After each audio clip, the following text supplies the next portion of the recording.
Imagine I'm standing before you with a crisp $100 bill in my hand. I announce that I'm auctioning it off to the highest bidder. Seems simple enough, right? But there's a catch that I haven't revealed yet. While the highest bidder wins the $100, the second highest bidder must also pay their bid, but they get nothing in return. Let's watch this unfold. The bidding starts at $1. Someone offers $5. Another person bids $10. The price climbs to $20, then $30.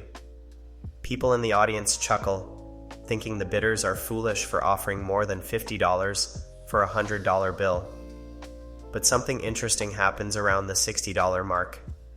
The two remaining bidders realize they're trapped in a fascinating predicament.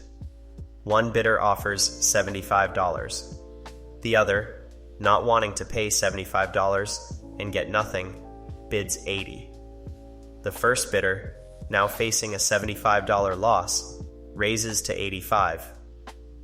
Back and forth they go, their faces growing increasingly distressed as they realize the terrible truth. They're no longer bidding to win, they're bidding to avoid losing. Remarkably, the bidding often exceeds $100. I've seen this auction end with someone paying $120 for a $100 bill, while the runner-up had to pay $115 for nothing. The audience sits in stunned silence, wondering how rational people could make such seemingly irrational decisions. This is not just a cruel party trick. It's a powerful demonstration of how information and incentives shape our behavior in markets. When crucial information is hidden, in this case, the rule about the second highest bidder paying, people can find themselves making decisions they would never have made with full information. This auction reveals something profound about human behavior and market dynamics. Information isn't just power, it's money.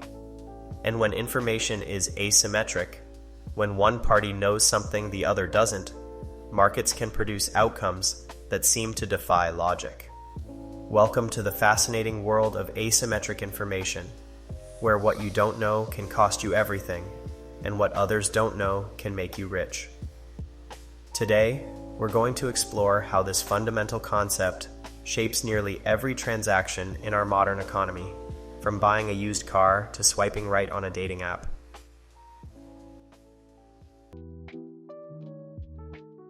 Picture yourself walking onto a used car lot. Every vehicle gleams in the sunlight, freshly washed and waxed. The salesperson assures you each one is in perfect condition. Yet, something makes you hesitate. Something makes you doubt. But why? This doubt isn't just psychological, it's economic. And it reveals a fascinating mystery about markets that stumped economists for decades. Why do some markets function perfectly while others collapse entirely, even when there are willing buyers and sellers? Let's examine the evidence. First, consider the stark price difference between new and used cars. A new car loses an average of 20% of its value the moment it's driven off the lot. After just 1 year, that same car is worth 30% less than its original price. This immediate and dramatic price drop seems to defy logic. After all, a car with just a few thousand miles isn't substantially different from a new one. Yet the market treats them as fundamentally different products. Even more puzzling is our second piece of evidence: the complete collapse of certain markets throughout history. In the 1970s, the market for private health insurance for people over 65 virtually disappeared. In the early 2000s, the market for complex mortgage-backed securities imploded. The mystery deepened until 1970, when economist George Akerlof published a revolutionary paper titled "The Market for Lemons." Using the used car market as his example, Akerlof demonstrated something profound. Markets don't just depend on supply and demand, they depend on information. Here's how it works in the used car market. Sellers know if their cars are high quality, peaches, or low quality, lemons. But buyers can't easily tell the difference. Because buyers know this, and know that sellers have an incentive to hide problems. They assume all used cars are of average quality. This creates a devastating chain reaction. Since buyers won't pay premium prices, sellers of high-quality cars leave the market. They won't sell their cars for average prices. With good cars leaving the market, the average quality drops. Buyers adjust their expectations downward and reduce prices further. More good cars leave. According to recent data, up to 1% of used cars sold in the United States are considered lemons, vehicles with severe defects that were knowingly hidden during sale. This might seem like a small percentage, but its mere existence affects the entire market. What Akerlof revealed wasn't just a quirk of used cars. It was a fundamental flaw in how markets function when information isn't evenly distributed. This insight was so profound that it won him the Nobel Prize in Economics. As we'll see, this isn't just an academic curiosity.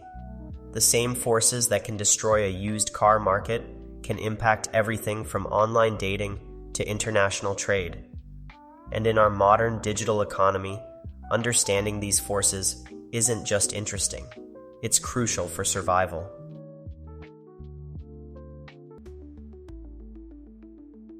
Let's put on our detective hat and investigate one of the most puzzling markets in modern economics: health insurance. At first glance, it seems simple. People buy insurance to protect themselves from medical expenses. But dig deeper, and you'll find a fascinating web of information games that would make Sherlock Holmes scratch his head. Consider our first piece of evidence. Young, healthy people often avoid buying health insurance, even when it seems financially rational to do so. In fact, before the Affordable Care Act mandated coverage, about 30% of Americans aged 19 to 34 chose to remain uninsured. The plot thickens when we examine our second piece of evidence: the extraordinary lengths insurance companies go to screen applicants. They require detailed medical histories, family background checks, and sometimes even genetic testing. They create complex questionnaires and employ sophisticated algorithms to analyze responses. To crack this case, we need to understand a phenomenon economists call adverse selection. Imagine you're an insurance company offering policies at a price based on the average person's health risks. Who's most likely to buy your insurance? People with known health problems. Exactly the customers who will cost you the most money. This creates a downward spiral. As healthy people opt out, the average risk level of your insurance pool increases. You raise prices to cover the higher costs. More healthy people leave. Prices go up again. The market can eventually collapse entirely. Exactly what happened to the private health insurance market for people over 65 before Medicare was introduced. But insurance companies aren't helpless victims in this information game. They've developed ingenious solutions that would impress any master detective. Take deductibles, for example. By requiring customers to pay the first few $1,000s of medical expenses, insurance companies create what economists call a screening mechanism. Healthy people, confident they won't need much medical care, are willing to accept high deductibles in exchange for lower premiums. Unhealthy people, knowing they'll likely exceed the deductible, prefer lower deductibles even with higher premiums. Even more clever are wellness programs and preventive care benefits. These seemingly generous offerings serve a dual purpose. They help keep customers healthy, and provide insurance companies with valuable information about who's actually using their insurance for prevention versus treatment. The most sophisticated tool in the Insurance Detective's Kit is contract design. Insurance companies offer a menu of different plans, each carefully crafted to appeal to different risk profiles. Just as a skilled detective might set up an elaborate trap to catch a criminal, these contract menus are designed to make customers reveal their true health status through their choices. What's particularly fascinating is how this detective work has evolved in the digital age. Modern insurance companies use artificial intelligence and big data analytics to predict health risks from seemingly unrelated information, everything from social media posts to shopping habits. A 2024 study revealed that insurance companies can predict future health claims with 83% accuracy just from analyzing applicants' digital footprints. The insurance market shows us something profound about how markets adapt to information problems.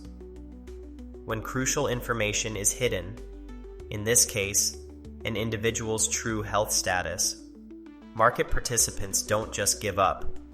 They develop increasingly sophisticated mechanisms to reveal that information. This isn't just academic theory. It's a pattern we see repeated across markets.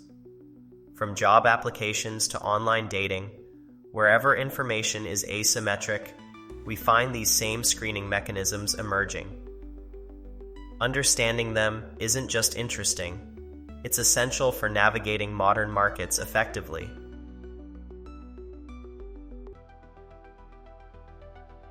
For centuries, one of humanity's biggest economic challenges was figuring out how to trust strangers. How do you know if a merchant is honest? If a service provider is reliable? If a stranger's home is safe? Then, almost overnight, digital platforms solved problems that had plagued markets for millennia. Let's investigate how they did it, starting with an extraordinary piece of evidence.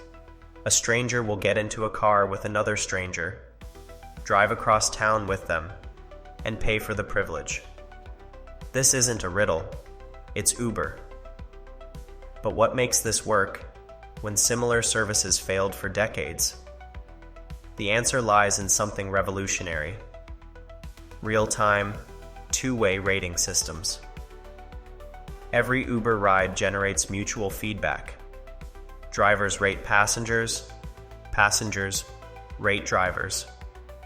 This seemingly simple innovation creates what economists call a reputation market. According to recent data, drivers with ratings above 4.8 stars earn about 8% more per ride than those with lower ratings. Passengers with high ratings get picked up faster, with average wait times 20% shorter than those with poor ratings. But the impact goes deeper. Consider Airbnb, where the stakes are even higher. You're not just getting into someone's car, you're sleeping in their home. Here, our second piece of evidence becomes crucial: the price premium commanded by highly rated hosts. Recent analyses show that superhosts, Airbnb's highest rated sellers, charge about 5.6% more per night than regular hosts, while maintaining higher occupancy rates. The market is literally assigning a dollar value to trustworthiness. These platforms haven't just created new markets, they've solved ancient problems of trust and verification. Take the lemon problem we discussed earlier. When buying a used car, you might get one test drive and a rushed inspection. But when choosing an Uber driver or Airbnb host, you have access to hundreds of detailed reviews from previous customers. The information asymmetry that plagued traditional markets has been dramatically reduced. The numbers tell a compelling story. On major e-commerce platforms, products with verified reviews sell at prices up to 8% higher than similar unreviewed items. Verified reviews drive conversion rates up by a staggering 108.3%. But perhaps most fascinating is how these systems create trust through accumulation. A single review might be fake or biased, but it's much harder to fake hundreds of consistent reviews over months or years. Digital platforms have essentially created a new form of currency, reputation, that's harder to counterfeit than traditional credentials. The impact extends beyond individual transactions. These rating systems have essentially created self-regulating markets. Bad actors are quickly identified and removed. Good behavior is rewarded with higher prices and more business.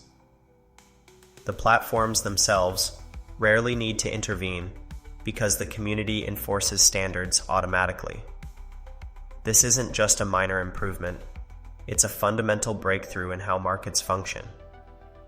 For the first time in history, we have scalable, reliable ways to verify trustworthiness between strangers. The implications are still unfolding. We're seeing these systems spread to professional services, healthcare, education, and even government services. Think about what this means. Technology hasn't just made markets more efficient. It's solved one of the oldest problems in human commerce. The trust that once required years of relationship building or expensive intermediaries can now be established almost instantly through digital reputation systems.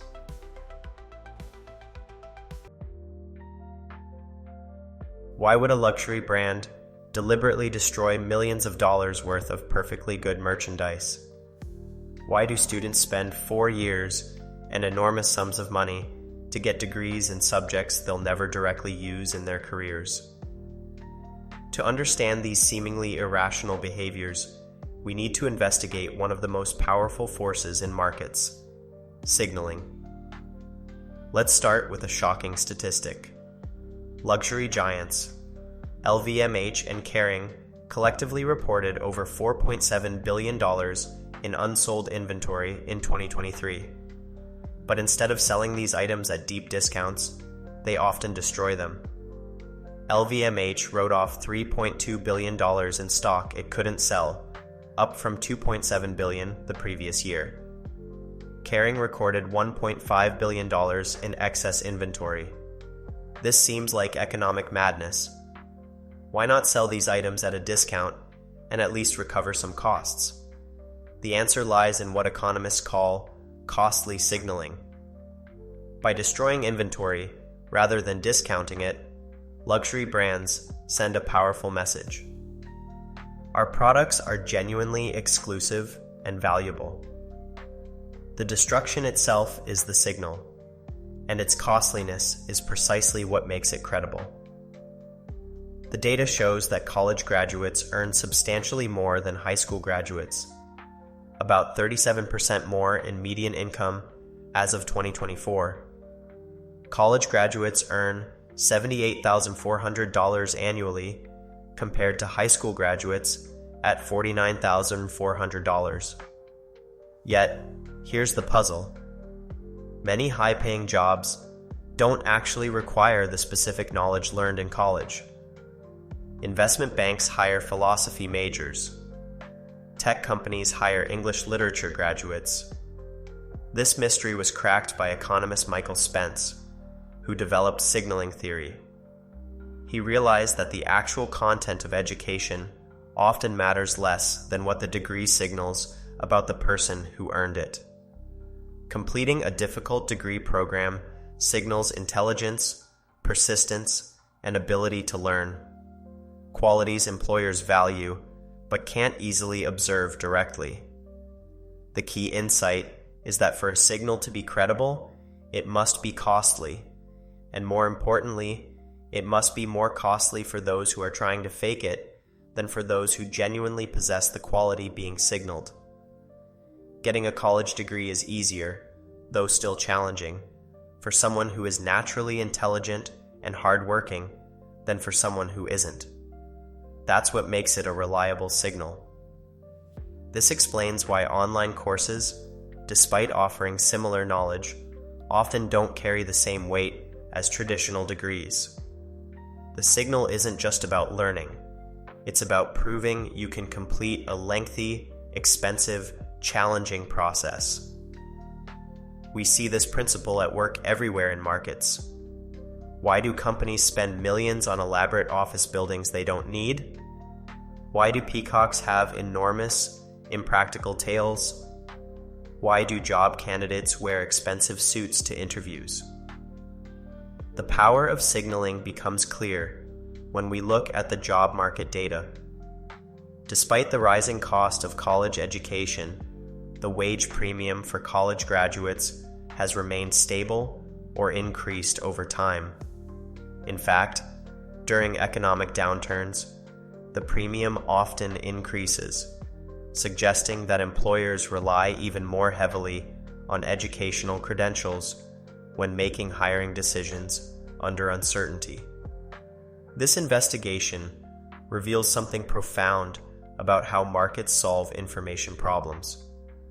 When direct verification is impossible or impractical, markets often develop elaborate and expensive signaling mechanisms. Understanding this changes how we view many seemingly irrational market behaviors. That luxury brand destroying inventory? They're not being wasteful. They're investing in a credible signal of exclusivity. That expensive college degree? It's not just about education. It's about proving something about yourself that would be difficult to demonstrate any other way.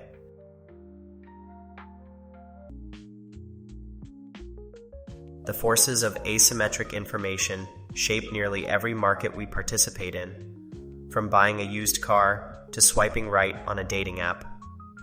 But understanding these forces gives us the power to navigate them more effectively and even design solutions to age-old market problems. As we conclude our investigation into asymmetric information, consider these questions to deepen your understanding. 1. How might asymmetric information affect the market for original art versus prints? Think about the challenges of authenticity verification, the role of expert opinions, and how the market might change if a foolproof method of authentication were developed.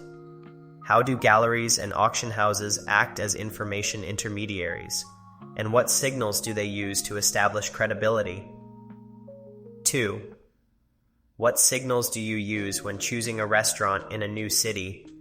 And why are these signals credible? Consider not just obvious signals like star ratings, but also subtle ones like location, decor, or even the presence of locals. Which signals are most reliable and why? How do these signals differ across cultures and price points? 3. Can you design a mechanism to solve the asymmetric information problem in online dating? What verification systems, rating mechanisms, or incentive structures might create more trust and better matches? How would you address the unique challenges of privacy and security while still reducing information asymmetry? 4. How might blockchain technology change the landscape of asymmetric information in markets? Consider how smart contracts and decentralized ledgers could transform traditional markets like real estate or supply chain management. What new forms of signaling might emerge in a blockchain-enabled economy? These questions aren't just academic exercises. They're the kinds of challenges that entrepreneurs and innovators are tackling right now. The solutions they develop will shape the markets of tomorrow, just as digital platforms and rating systems have transformed the markets of today.